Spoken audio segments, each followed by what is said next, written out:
So if you follow my channel, you would have seen that I just posted my best horror and thriller books published in 2024 so far this year. And of course, as it always goes with these type of videos, as soon as I finish editing that video and schedule and post it, well, of course, I read a fantastic book that definitely should have been on that list, and in fact, should have been #1.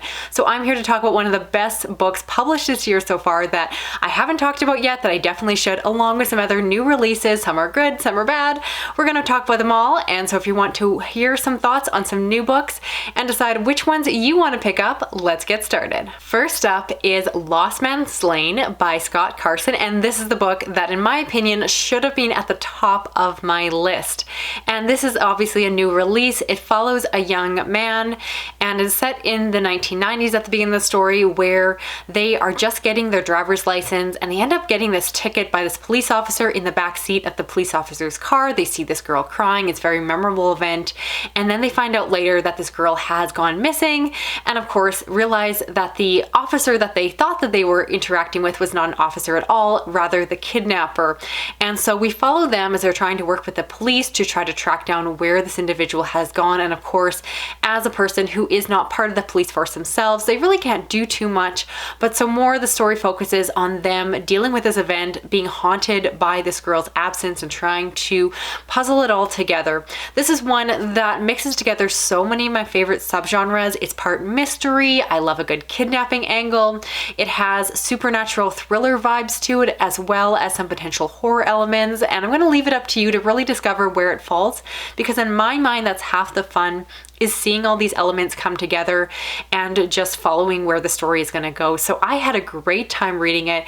It's what I love about coming of age stories, where you have the loss of innocence. So you have this young man who is forever changed by this event and reflecting back on this time period. I mentioned that the story starts in 1991, and so a lot of the story involves the time period of the 90s, which I always hate to age myself on camera. Either people say I'm really young or really old based off of this, but I did grow up in the 90s, and so a lot of the references to Y2K and Napster and things like that really hit home for me and kind of brought up a lot of memories I hadn't thought about. I think it's hard with coming of age stories. A lot of times an author can almost go too far when it comes to trying to create that feeling and just drop too many references. In this case, I thought the author did a great job. Certainly there's tons of little mentions here and there, but the story felt very authentic and real, very emotional. And again, there's just layers to it. I felt very deeply for this family that had lost their daughter, and then of course for this own young boy and his mother, and trying to get past this and deal with the aftermath. And there's of course layers to it, because again, this isn't just a straight up mystery, and so I loved everything about it. I'm giving it 4 stars right now, just because I struggle to give a book 5 stars on first read, but I will be honest, it is the strongest 4-star that I've given out this year for dark fiction when it comes to new releases, and definitely my personal recommendation. It had slight Stephen King vibes, partially because of the writing and also partially because I think the author did a great job of capturing a young boy growing up, which I think King is really known for. And so if you're looking for something like that, if you love something that feels a little bit classic when it comes to horror and thrillers, this one I obviously highly recommend. Next, let's talk about How to Make a Horror Movie and Survive by Craig DiLouie, and this is their newest horror release. This one follows a director who is making movies in the 80s and very much feels pressured to make these bloody slasher stories, which of course have their place in the genre but are not the art pieces that this director desires to make. But they are fighting with their studio and really don't get to go and do their passion projects. There's also this girl who wants to be the final girl of the next fantastic movie, and this director ended up coming across this old camera. There was a cryptic warning not to use it, but this film has been made before that is this iconic piece, and this director wants to make another movie and finally make the art piece that they were craving. This is a story that in terms of premise sounds fantastic. I have said so many times on my channel that I am a sucker for a horror story that is very meta, very self-aware. Anytime you have a horror book dealing with horror movies, I think it crosses over those two media that tend to tie in very well together and of course attract the same audience. And so I went to this one with high expectations, and I'm sorry to say that I found this one quite boring, which is not the descriptor I thought I would have. I thought maybe I would struggle with some of the plot points or things like that, but I found it incredibly dry. It eventually picks up to a degree, but I think the author came up with a really interesting premise and then wrote the story in the most boring way possible is how I feel about it. I hate to be this harsh with this author, but I am hit or miss with this author to begin with. And this one to me falls far on the side of miss. Again, I think it's such an easy book to love, an easy book to be a new favorite, one to recommend to people who love horror movies.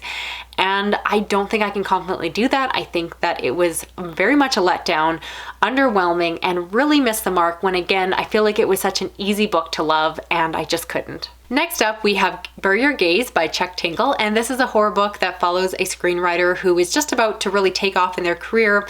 They are writing the last season of their popular show. However, the executive producers are pushing them to really end the series with a bang, and specifically what they want them to do is kill off their gay characters, and this man is very reluctant to do so. He really pushes against it, and then the story gets larger from there. As you're probably aware, if you follow a bit of film history and all of that, it's very common within horror films for either the marginalized characters, the different persons of color, or the queer characters to be the first ones to die, or simply just to not survive to the end. And so that is something that is often discussed and commented on within analysis and discussion videos of these topics, is the fact that there is a large desire within the queer community to actually see happy stories, to see them be the final girls and boys and so forth. And so this book tackles that issue very head on. There's some great conversations around it and really about being gay in general. The main character is currently closeted, and so you have the conversation about if they have the requirement or the expectation that they need to publicly come out. Is that what is expected of them, or can they be a supportive gay person and still choose to be quiet and private about their own sexual identity? So huge discussions within the story, and I thought that they were very well done. I thought that there was some nuance to them and not just the simple black and white answers you might expect. And so I had a really good time with this one in terms of the social commentary it was bringing.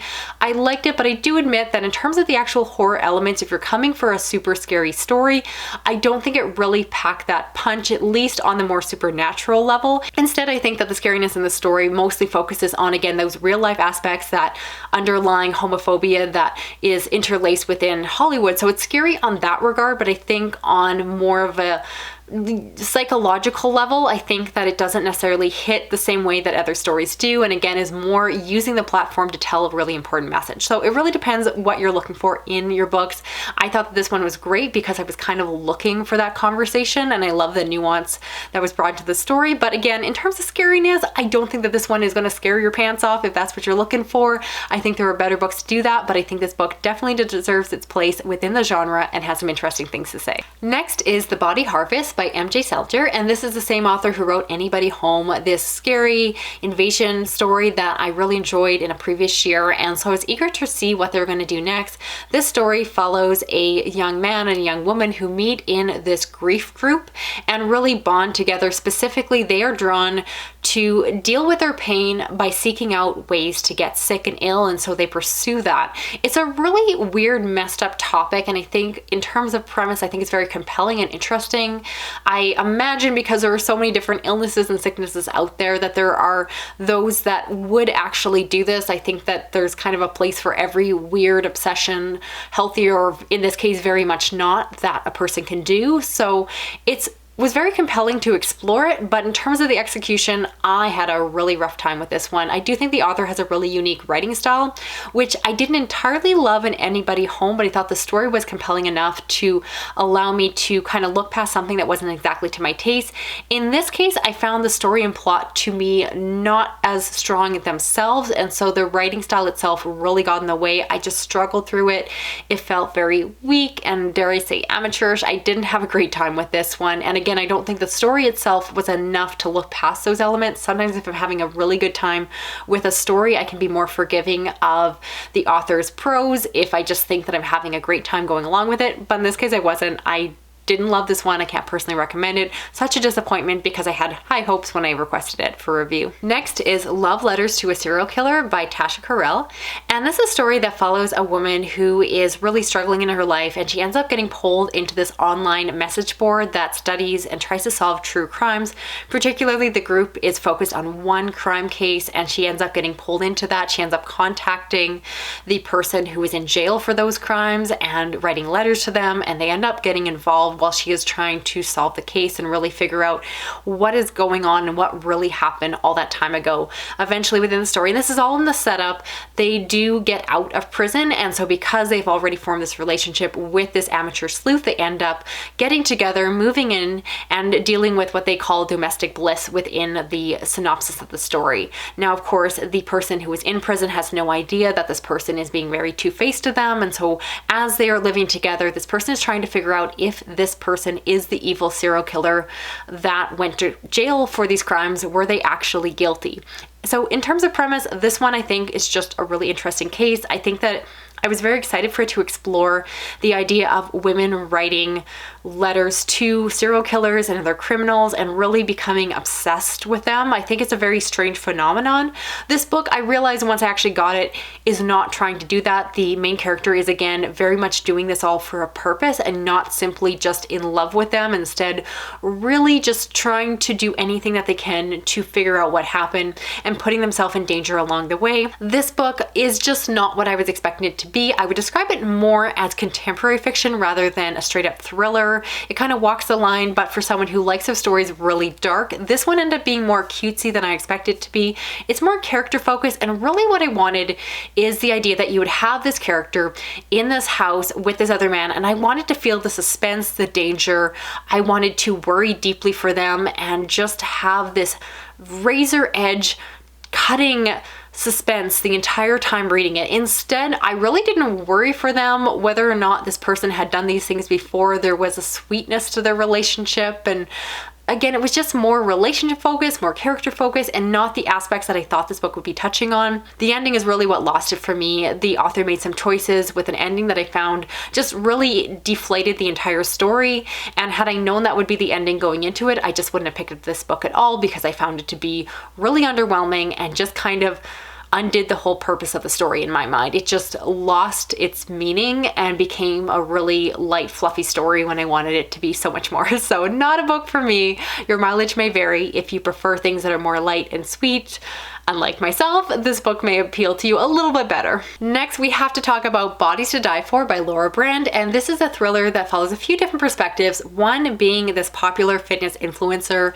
who used to be overweight and ended up overcoming that and not only becoming a lot thinner, but again, really creating this personality online that people come to her for advice and support and really seek her instruction when it comes to losing weight and getting fit themselves.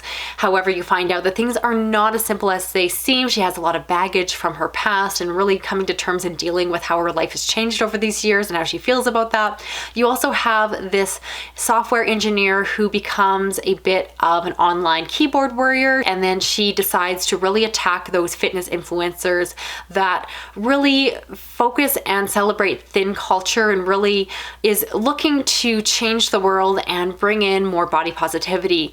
And the two worlds, as you imagine, collide.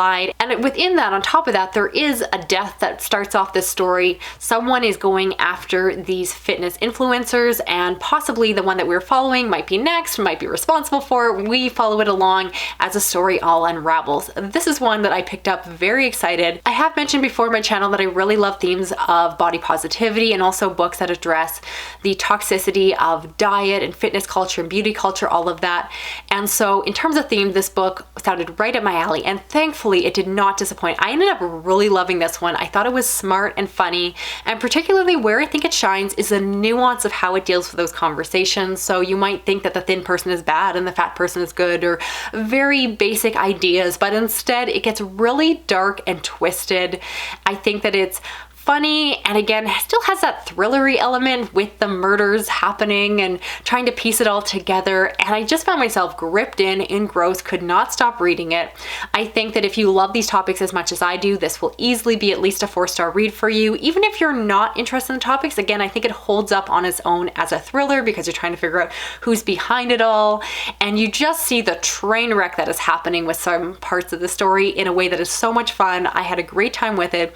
And again, I really think that the author, who I think is from this world themselves from what I was able to glean online, really did a great job of just again creating this really multifaceted story that explores lots of different things from lots of different angles and doesn't just preach to you, doesn't just stand up on a soapbox, but instead makes you think for yourself, makes you reconsider your preconceived ideas and notions, and does it all in a way that again doesn't feel heavy-handed, but instead makes you do the thinking yourself, which I think is the best way for these topics to get addressed. So highly recommend. I had a great time with this one and hopefully you will too. And finally, I read Millennium Boys by Alex Kazemi. And I don't think this is actually a new release, but it was a review copy that was sent to me for review.